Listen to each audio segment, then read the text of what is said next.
Yo, what's up guys? My name is Glocko from GameReviewHQ.net, and today we will be taking our first look at Survarium, a free-to-play online first-person shooter with role-playing and survival elements, developed by Vostok Games and was released on 2014.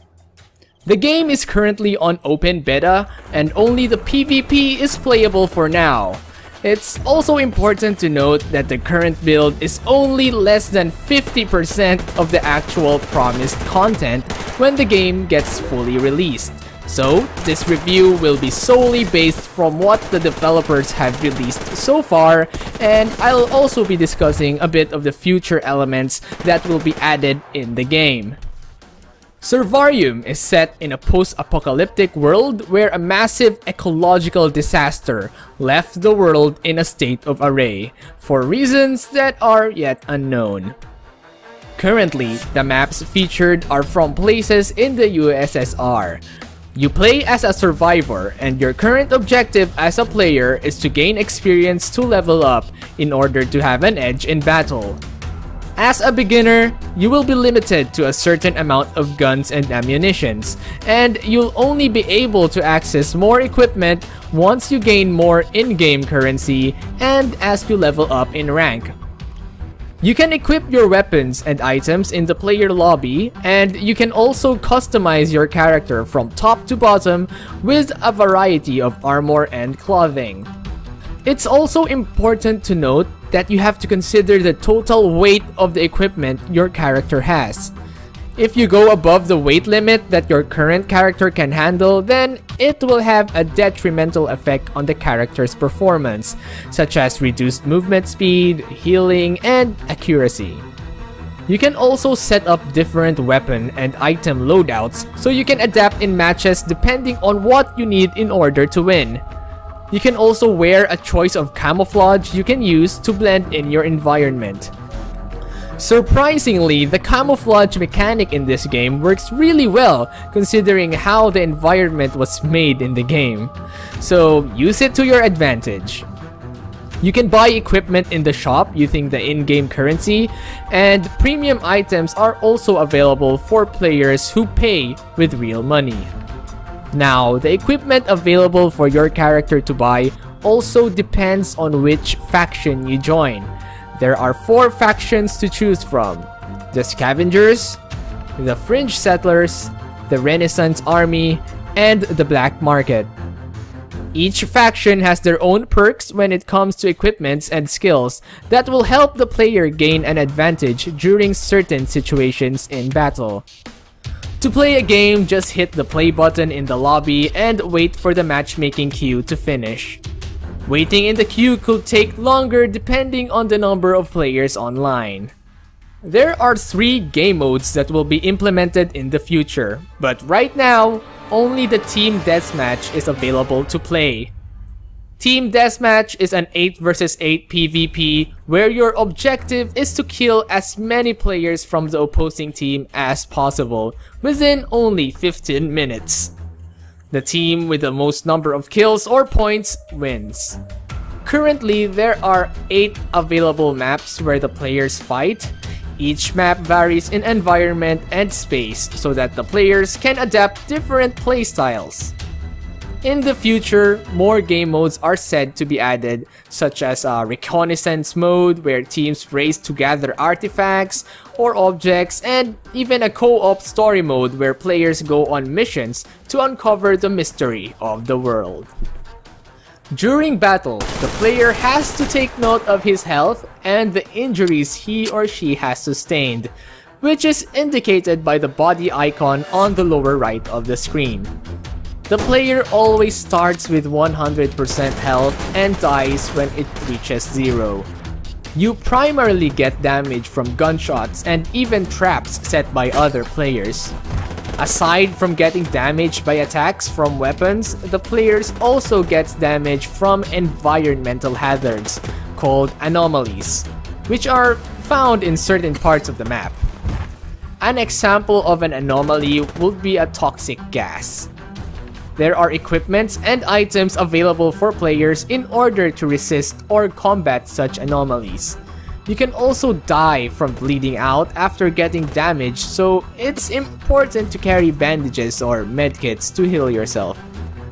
Now, a unique feature in this game is the injury system, wherein if your character gets injured in the limbs, it will have a detrimental effect in your character. For example, if the player gets injured in the arm, his accuracy will decrease.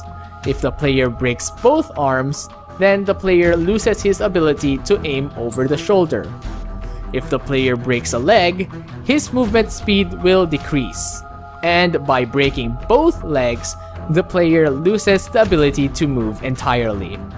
You will be able to see which part of your body is injured from the character icon marked by a yellow or red highlight, depending on how severe the injury is. Red usually indicates a broken limb or a grave wound. In Survarium, items are consumable, and you can only use a certain amount of items per game, depending on how much you stocked up on them.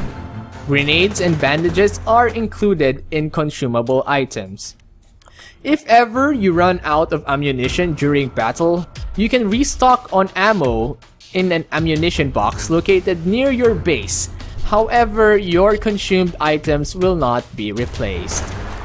Now, depending on your playstyle, you could either go for a high-powered rapid-firing weapon to take the front lines, or if you prefer taking out the enemies from afar, you could use a rifle and play as a sniper on high ground.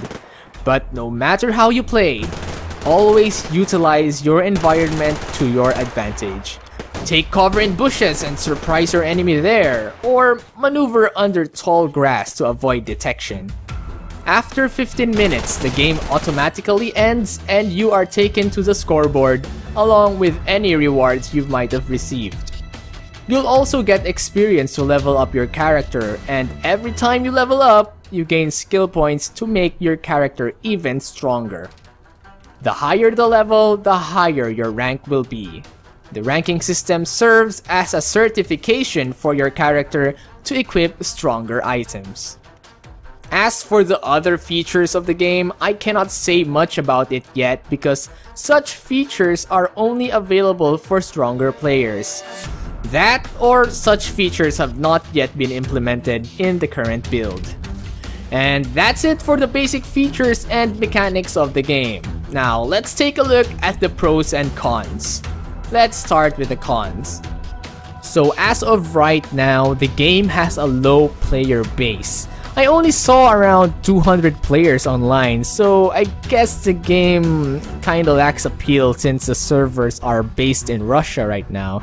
So it will be nice if they could also add servers in North America and Asia to reach out to more players. And because of the low player base, matchmaking queues last so long. Most of the time, it would take 10 to 20 minutes before I could get in a game. Matchmaking is also unbalanced right now, with veteran players being mixed in with low-level players. Probably also because of the low population of players online. I also didn't like the fact that most of the items you can use are consumable.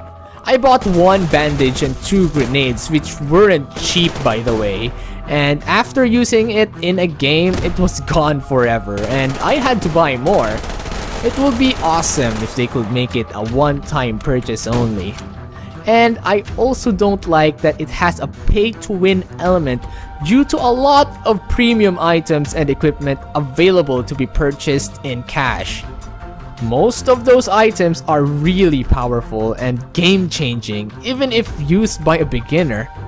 I hope they can at least make all the equipment available to be purchased with the in-game currency, or just limit the cash-only items with purely aesthetic skins and equipment.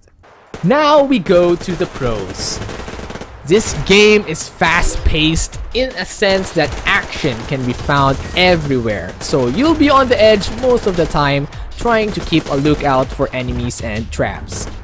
And because of the diversity and perks of each factions, you'll be able to experience a lot of various playstyles from different players, which will really force you to adapt during battle.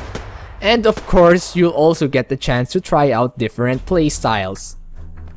And probably the best thing that I like in this game is how realistic it is.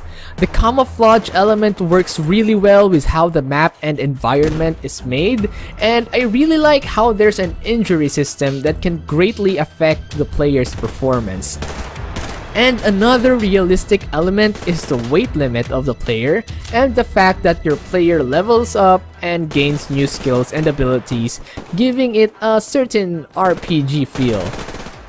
As for the other elements like the lack of game modes, player models, and other unimplemented things, well, we just have to wait for the developers to update the game in the future.